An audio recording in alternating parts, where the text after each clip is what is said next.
Olá, aqui é Alexandre Figueiredo. Esta é mais uma edição do TV Linhaça. Pedimos para que vocês se inscrevam, dê um like, compartilhem, aperte o sininho e ajude a divulgar o nosso canal que precisa ter mais seguidores. O tema de hoje é esquerdas, soul e funk no Brasil. Então foi lançado recentemente o livro, a Cena Cultural da Black Hill, estilo e mediações nos bailes soul dos anos 1970, da comunicóloga, da professora de comunicação, aqui numa tese de doutorado, Luciana Xavier de Oliveira. Curiosamente, é uma tese de doutorado feita para a Universidade Federal Fluminense, daqui de Niterói, mas que foi publicada pela editora da Universidade Federal da Bahia, que é lá de Salvador, onde eu estudei, onde me formei em jornalismo. Então o livro trata de uma temática bastante interessante, que é o movimento Black Hill, e uma época em que a soul music foi introduzida no Brasil. Foi a partir de 1968, depois que se tornaram não só grandes sucessos, as músicas de soul music dos anos 60, que já estavam sendo tocadas nas rádios do mundo inteiro desde o começo da década de 60, como também havia o reflexo dos movimentos de engajamento negro, desde os Panteras Negras até Martin Luther King, passando também por Malcolm X e outros, que chamavam a atenção para a questão da negritude, dentro que é uma parte dos muitos movimentos que ocorreram na época da contracultura, uns movimentos identitários, mas com um engajamento muito forte e que ia muito além dos paradigmas políticos das esquerdas,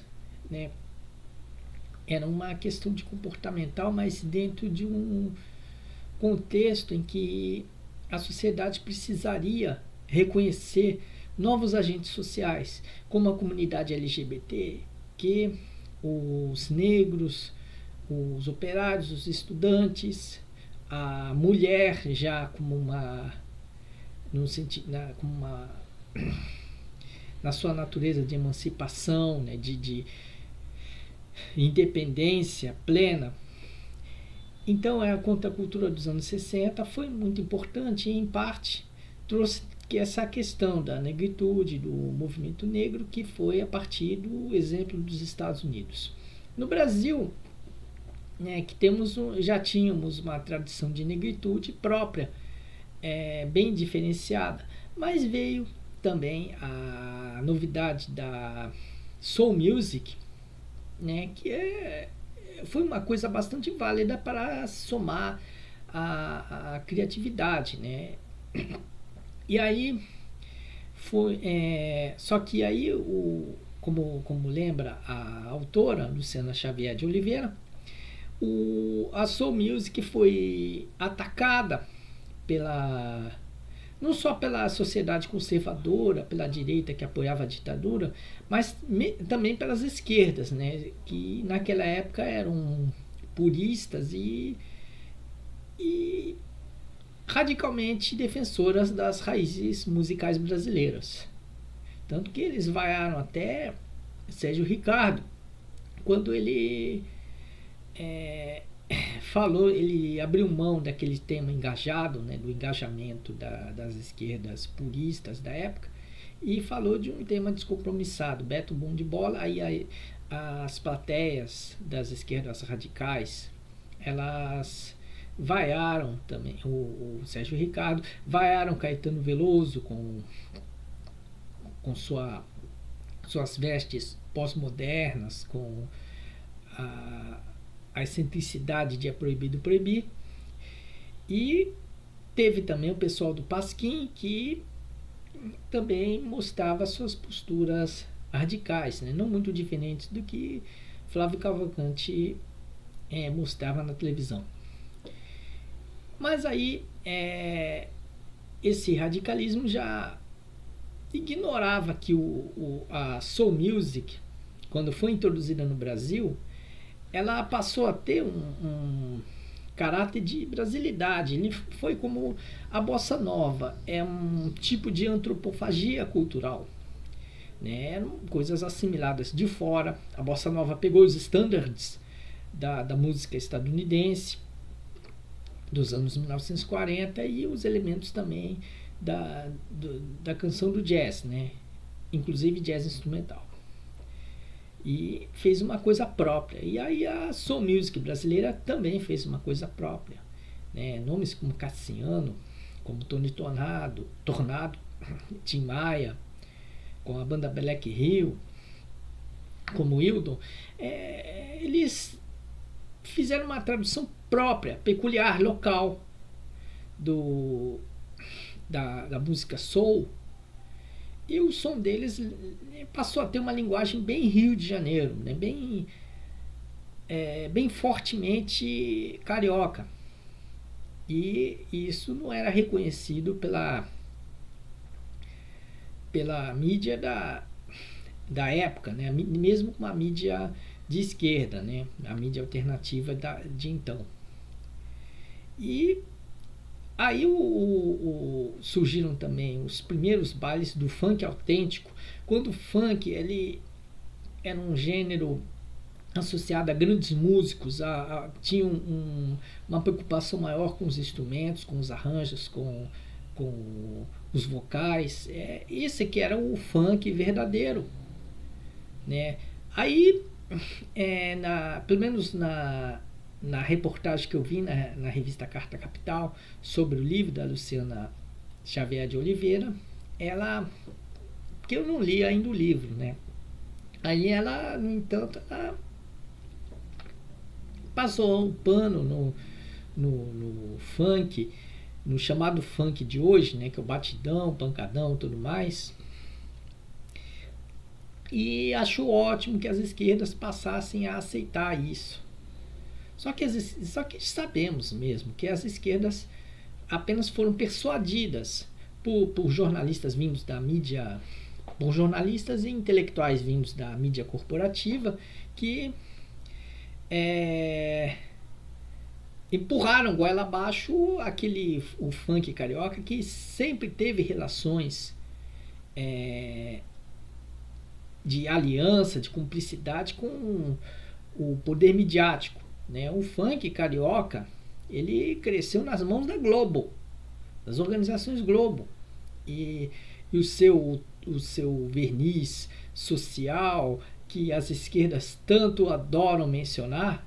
No entanto, ele foi bolado por ninguém menos que Luciano Huck, quando ele se tornou um embaixador brasileiro do funk, título dado das mãos de Rômulo Costa.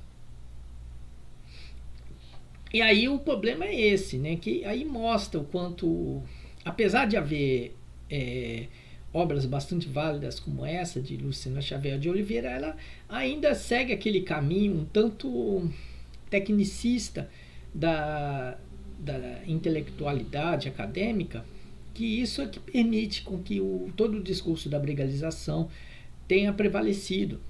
Por quê?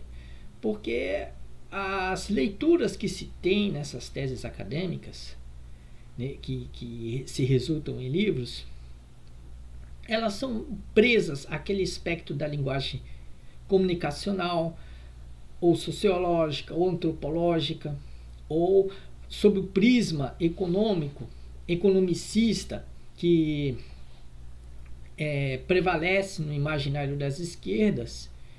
E é por isso que o aspecto musical e o aspecto da expressão cultural não são levados em conta. Ou quando são levados, é sempre naquela coisa de passar pano, de ficar exaltando, ficar até usando mais o pensamento desejoso do que uma análise mais crítica das coisas.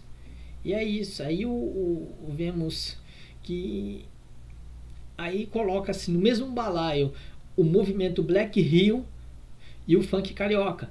Só que o funk carioca ele foi tramado por ricos empresários e DJs e foi também um primeiro foco de corrupção da Furacão 2000, que antes era até uma equipe válida, a Furacão 2000. Mas aí o Rômulo Costa se enriqueceu, o sucesso subiu pela cabeça e ele, assim como também teve o DJ Malboro, passaram a montar karaokês que com um rigor estético nivelado por baixo, mas bastante inflexível, duro, porque o funk é um som rígido, não tem a criatividade que os intelectuais pró-brega que tanto falam. E o funk baseia-se, inclusive o funk carioca, que durante anos foi chamado de rap, antes de que o verdadeiro rap, que é o hip hop, viesse à tona através dos Racionais MCs. Então o funk ele já começou traindo aquela essência original do ritmo, porque até mesmo no funk eletrônico esperaria-se que houvesse músicos, que houvesse melodias, que houvesse bons vocalistas, que houvesse pelo menos alguma coisa de arranjos assim, né? O Afrika Bambaataa era fã fã do Kraftwerk e fez aquele sucesso ali tocando, né? E não sampleando, tocando o Trans-Europa Express, né? E o Kraftwerk é formado por músicos de formação erudita. O falecido Florian Schneider, por exemplo, era flautista. Então o Afrika Bambaataa ele assimilou essa essência do Kraftwerk e trouxe para o cenário da cultura negra de Nova York.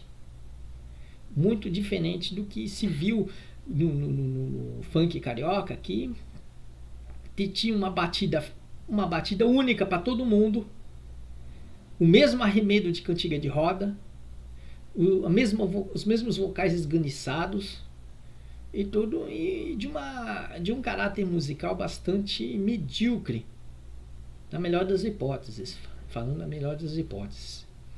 Então nada tinha a ver com criatividade e tudo mais. É coisa de intelectual burguês, porque bem ou mal esses intelectuais são das elites, né? Os intelectuais que fazem propaganda do funk carioca, do funk ostentação, coisa parecida, eles são gente de elite, gente que vê a favela de longe, ali de binóculo, ali, vê lá do alto do prédio, e vem a periferia em documentários da TV britânica, ali vê a periferia brasileira em documentários da TV britânica e vê com aqueles olhos etnocêntricos, embora aparentemente positivos. Então as pessoas se enganam, pensam que esses intelectuais têm a visão mais realista, mais orgânica da coisa, e não tem. Eles têm uma visão tecnicista, eles têm um pensamento puramente sociológico, antropológico, comunicativo, comunicólogo, né? Assim, muito duro, né? Muito duro. Ele está mais no âmbito das teorias de pensamento, mais de uma questão livresca, né? Do que e além disso com algum pensamento crítico, né?